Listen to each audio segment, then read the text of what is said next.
Welcome back. So today is coffee and conversation day. I got the coffee.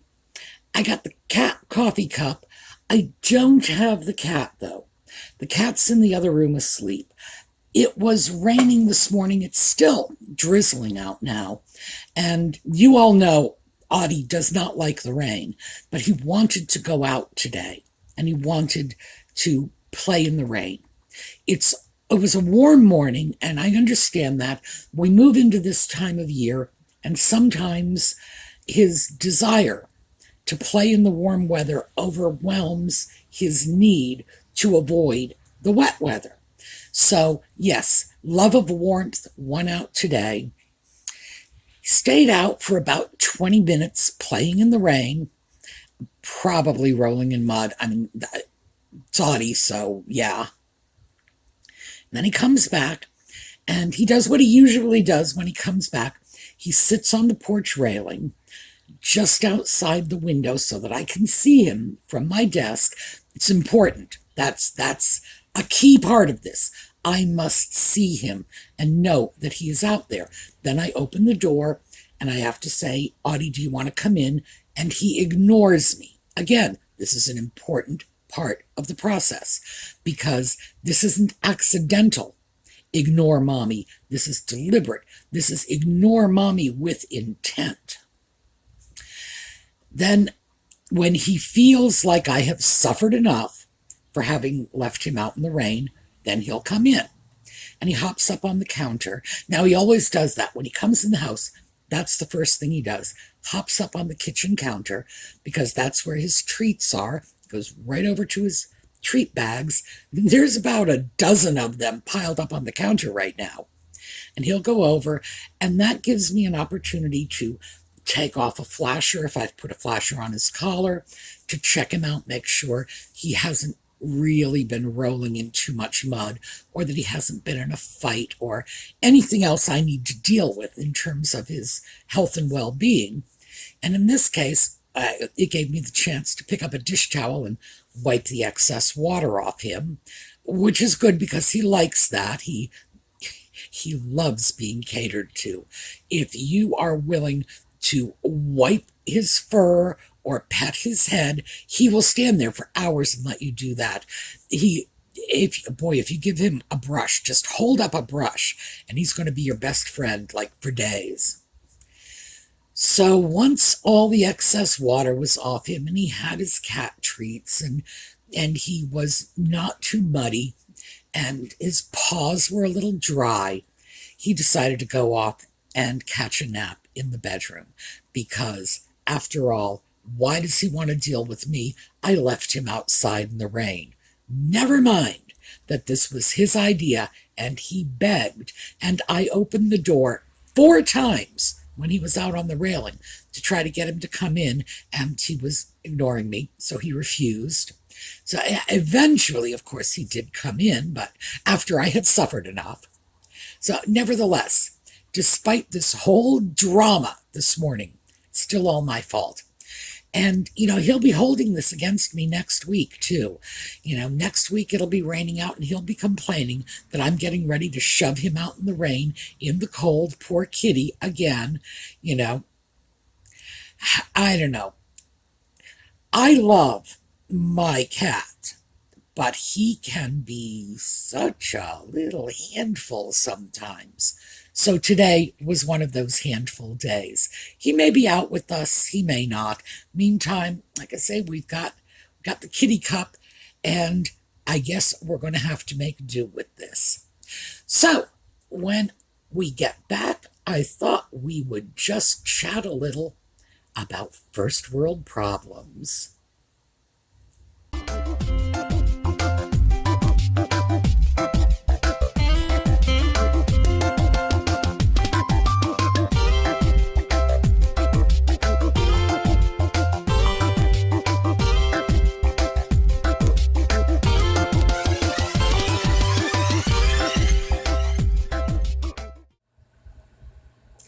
Well, I'm sure I've mentioned before in probably more than one video that when I am putting together videos, either gathering my research or editing videos. I'm stuck on the computer. I frequently take breaks, going over to just clear my head, looking at other YouTube channels. And although I do watch a number of YouTube channels in which the content creator works in the same area that I do, that's not where I go to clear my head. That's where I go to support my fellow content creators, show some solidarity, comment on their videos, etc. Clearing my head, though, I go to completely different stuff. That's where I look at the silly cat videos and whatever, more entertainment. And lately, I have been watching the videos of the young fashionistas, mostly because I don't want to be one of those old grandmas that's just left by the side of the road, doesn't know what's going on, and doesn't even realize how out of step she is with the times. I don't want that to be me. So most of the videos from the fashionistas that I have been watching recently have been centered around ethical and sustainable fashion. They all seem to have their own ideas about ethical sourcing and sustainable fashion.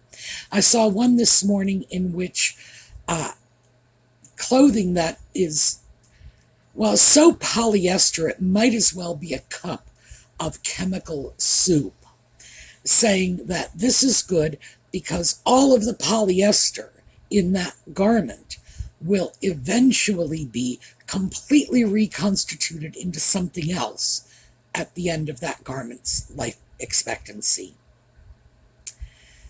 Yeah, okay. I gotta say, that's one that just doesn't make a great deal of sense to me. My idea of sustainability is, I've said this many times, buy used. Buy secondhand, buy vintage, buy antique when you can. Most of what I own is, well, virtually everything you see behind me here has been owned by someone before me. The chair I'm sitting in right now is this wonderful 1950s piece. Let me see if I can, yes, here. World War II era sweetheart pillow. The piece directly over my head is a Chinese window screen that was probably owned by 2 or 3 dozen people before it came into my possession, etc. That's the only way I can really be sure I'm not overly contributing to whatever carbon footprint is out there.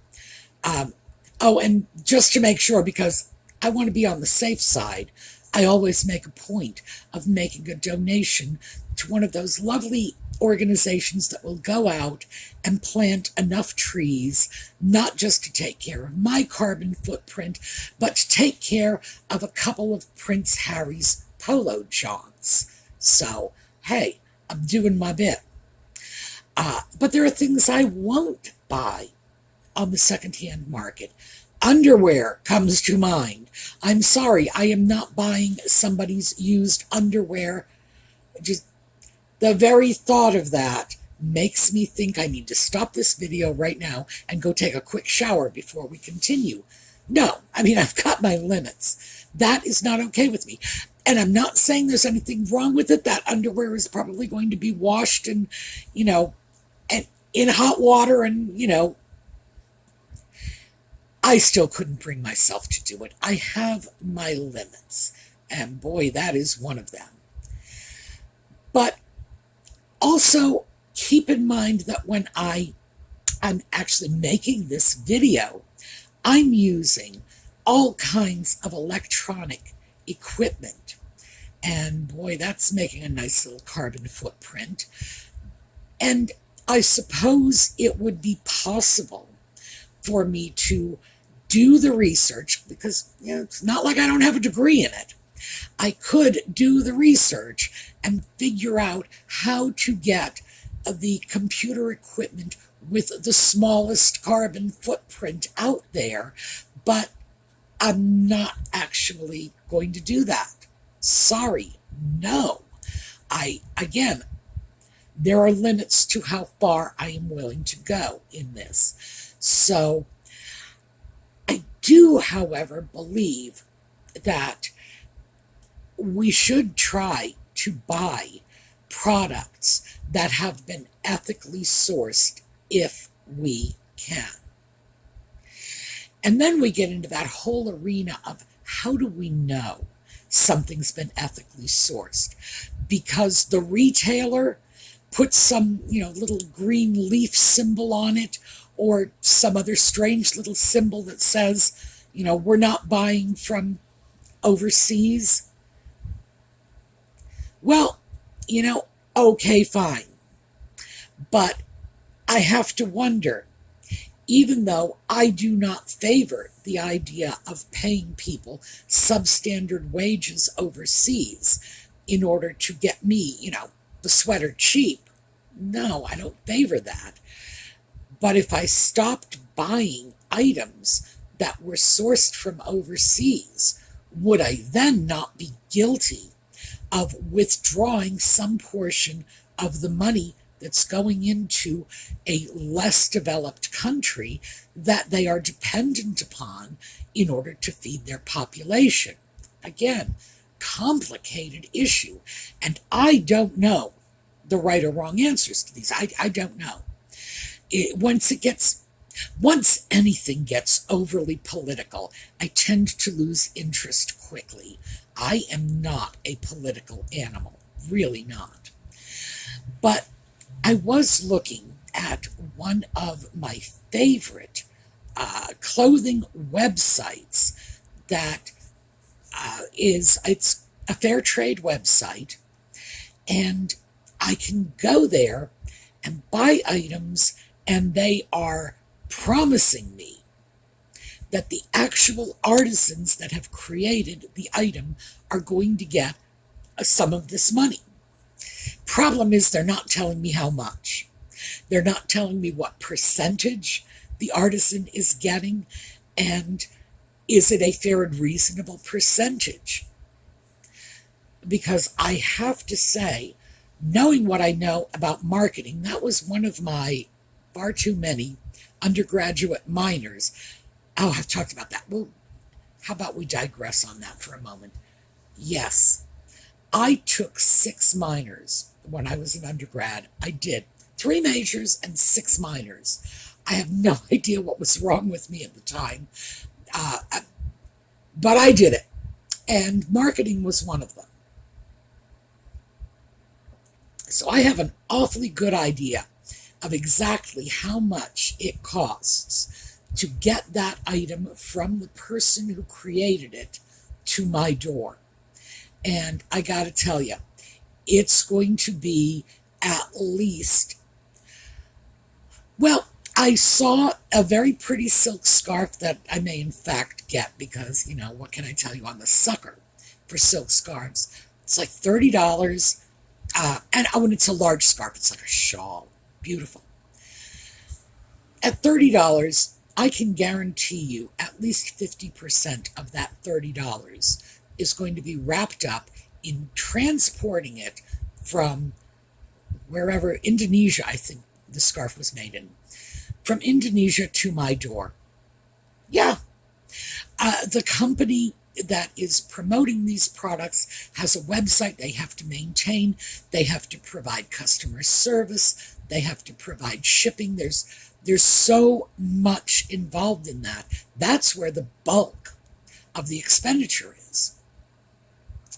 So then I ask myself, how good can I feel about buying this pretty scarf, knowing that less than half the money I'm spending is actually going to the artisan that created it, and more than half is going to the big Western company that is selling and promoting it.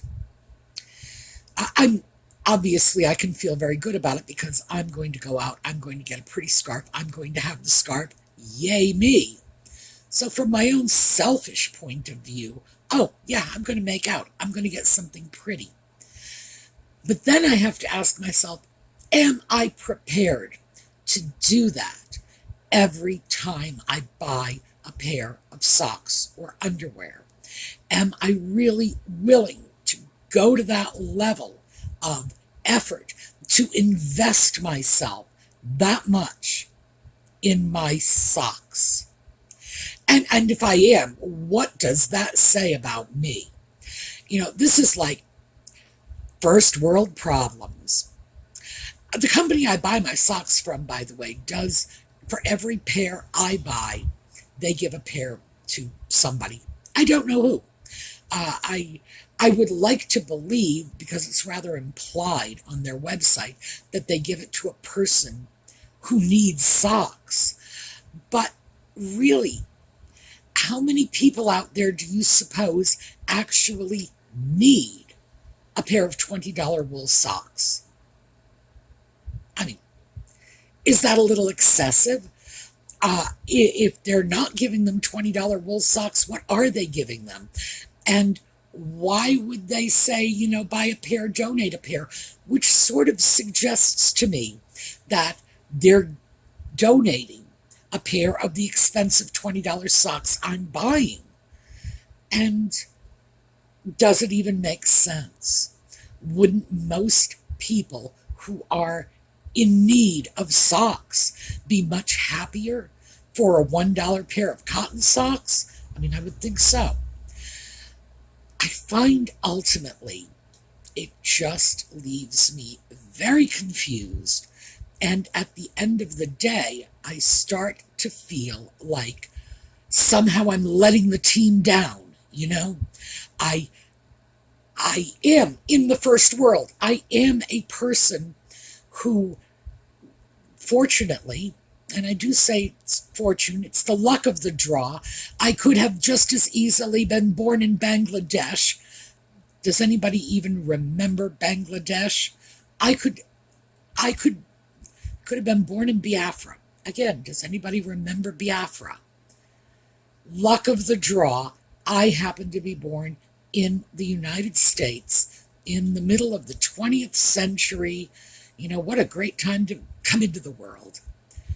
Stroke of luck that enables me to obsess over the kind of first world problems that would have left my grandmother with heart palpitations if she were I can't even imagine what my grandparents would think of me if they heard what I am saying right now. If my grandmother heard $20 socks, she'd have a heart attack. That would have killed her. We could just bury the woman on the spot. If I was talking about following the production chain back so far, my mother's mother was one of my grandmothers. My mother's mother had 15 children, and she had those children in the Depression era. If my grandmother were to listen to me talking about this, when for her the idea of providing just shoes for all of those children was a major undertaking, I don't know. She'd probably disown me. She probably would. She would probably just say, go away. You are a ridiculous person. And I gotta wonder about that. Are we becoming ridiculous? Are we getting beyond crazy when we do this? When we are looking at every single thing we buy? Is this a free-range chicken egg? Where's the chicken coming from? And maybe it says cage-free on the box.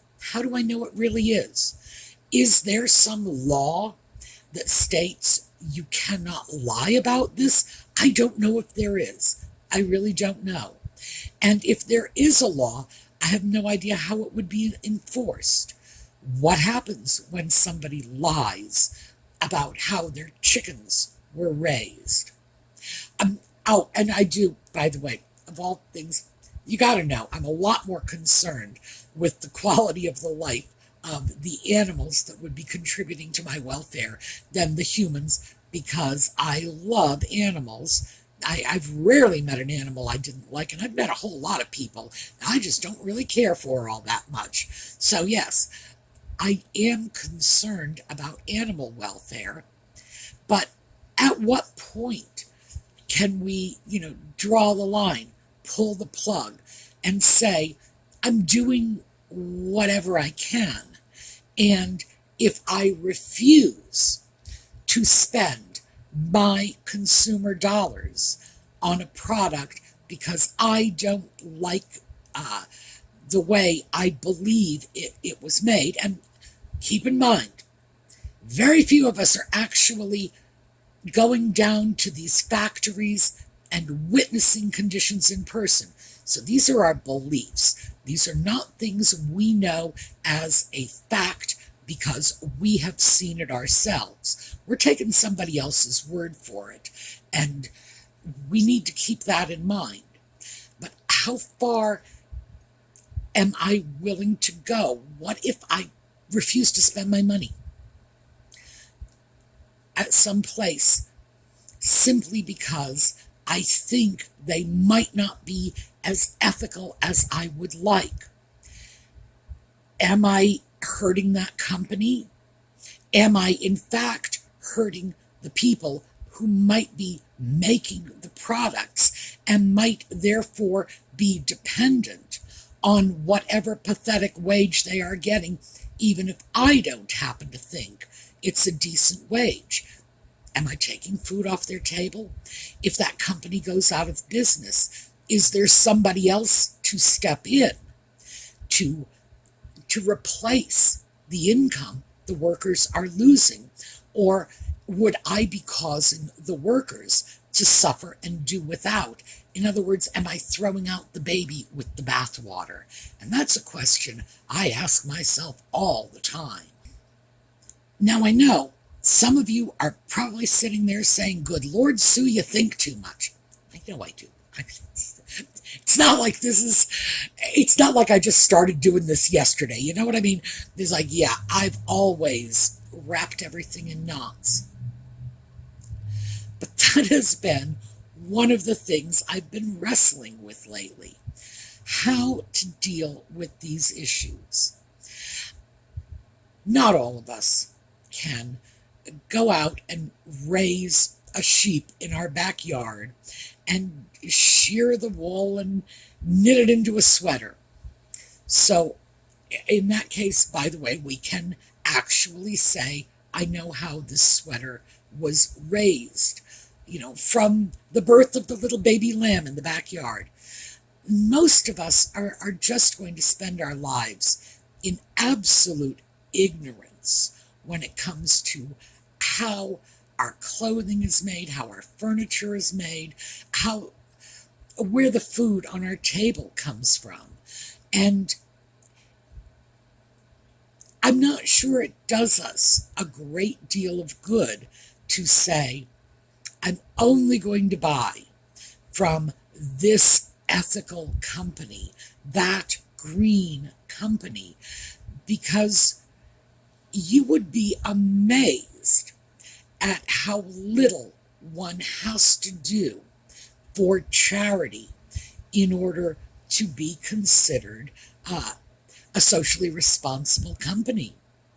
Multi-million-dollar companies can go off and give $10,000 to a soup kitchen, and all of a sudden, that's enough to wash all of the stains of producing their garments in overseas sweatshops, all gone. Oh, they're giving to charity. Mostly because most of this stuff is truly opaque to us. We have to take someone else's word for it. And in the end, as I say, if you refuse to support a company, the possibility exists that the dollar you spent with that company, some portion of it, might actually go to someone in need. And I don't know the answer to that. I really don't.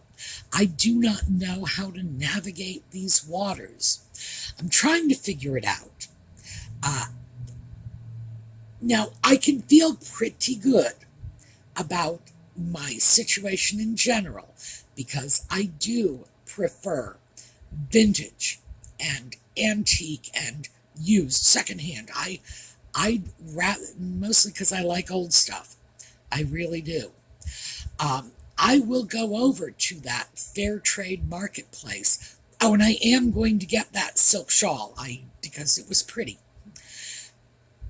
I'll never know how much of my purchase price is going into the hands of that artisan. I don't know if this is more or less than she, and it was a woman who designed the shawl that I was particularly interested in buying.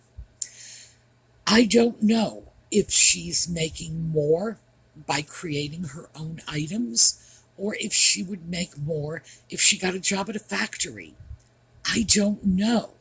The information I need to make an informed judgment is just not available to me.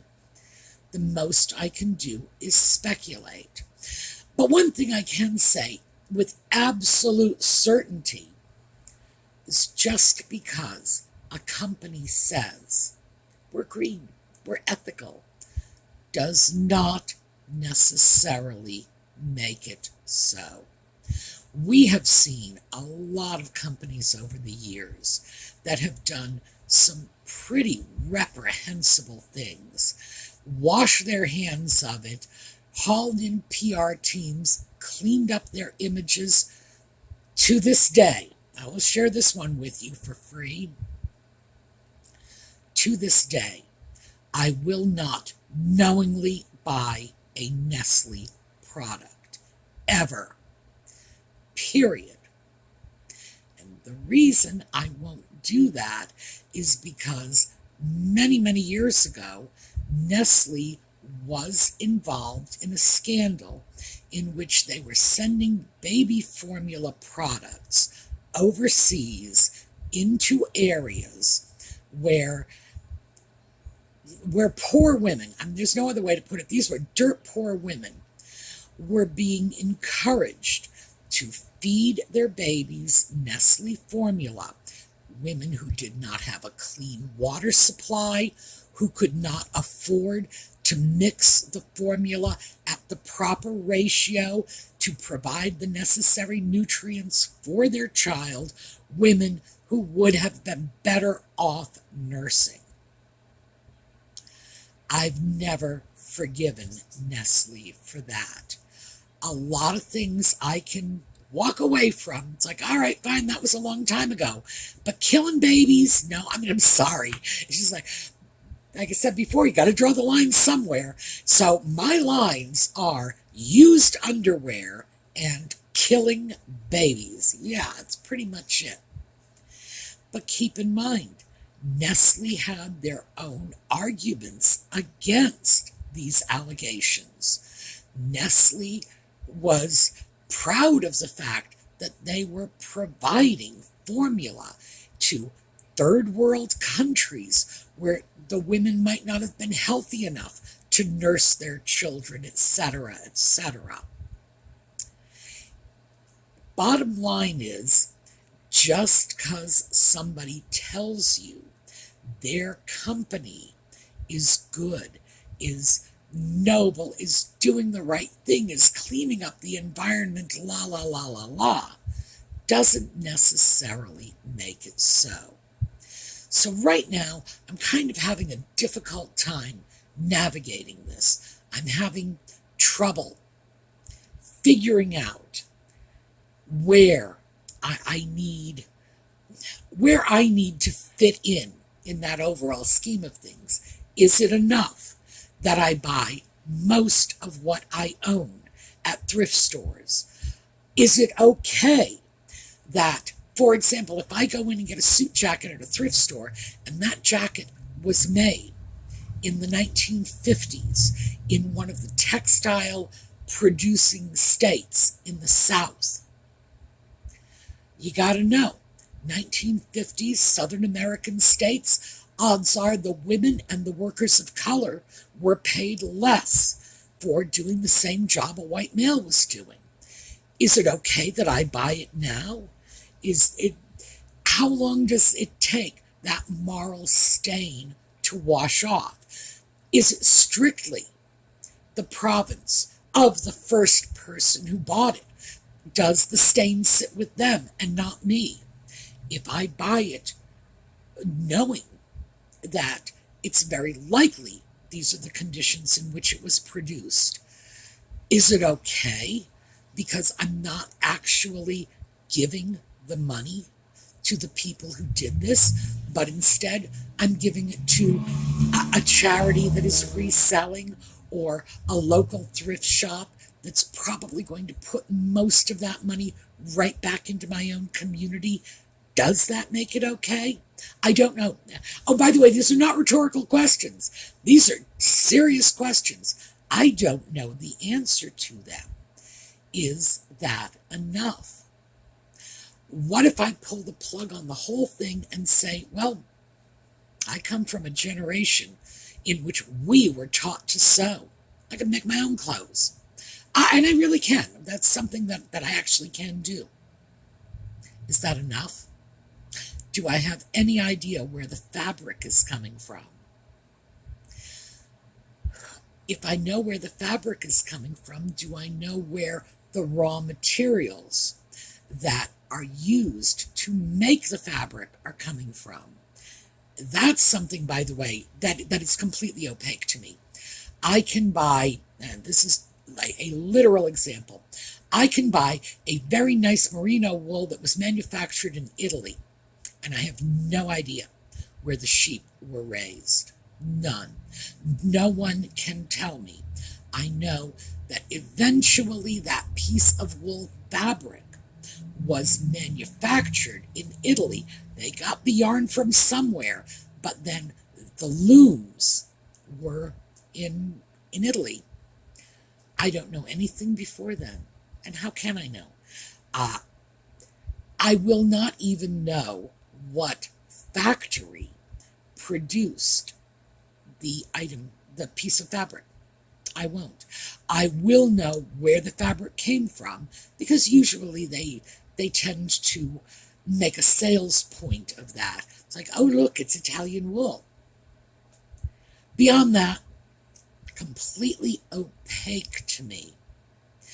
So if it's all opaque, am I getting myself riled up over nothing? Am I looking at a problem I just can't fix? That whatever the solution is, it is as far out of my grasp as, I don't know, whether or not it's raining on the moon. And if it is, in fact, that far out of my grasp, does it even pay for me to throw that in as a consideration in my buying decisions? And again, not rhetorical questions. These are legitimate questions I'm throwing out. I don't know the answers. Maybe you do. So anyway, that's what I was pondering today. And like I say, if you've got answers, you let me know. How do you deal with the issues of ethical fashion? How do you deal with issues of sustainability? Is it enough to simply not knowingly buy items that come from companies or even countries where you believe they're using sweatshop labor? Because frankly, I'm starting to think that maybe that is truly the best we can do. Just take a look at the list of countries that are known to underpay their employees and avoid buying anything from those countries. And then, of course, again, we will get to watch them sink into dire poverty, and the people that we are hoping to help, the underpaid workers, are just going to lose their jobs, and they're going to go from being underpaid to unpaid. And can we feel good about that? All right. Well, that was just dreary and depressing. And I have to say, I didn't expect this conversation to end up where it did. So I do think I'm going to spin this a little on the way out. I'm starting to think that ultimately, when I start looking too closely at these first world problems, especially of a bunch of little fashionistas who have been on the planet for, I don't know, about half as long as I have, I now start to wonder if maybe I shouldn't just ignore them and just say, they are silly children. One day they will be my age and they will realize that it's not as simple as it seems. Who knows? All right, let's do something fun. We have not had Audie with us, so let's just take a look at a little Audie slideshow on the way out so that we can say he was here with us in body as well as spirit. All right, for those of you who stay with us for the Just Chatting videos, 8 o'clock this evening, and for the rest of you, we'll just pick up again next weekend. Meanwhile, have a terrific day.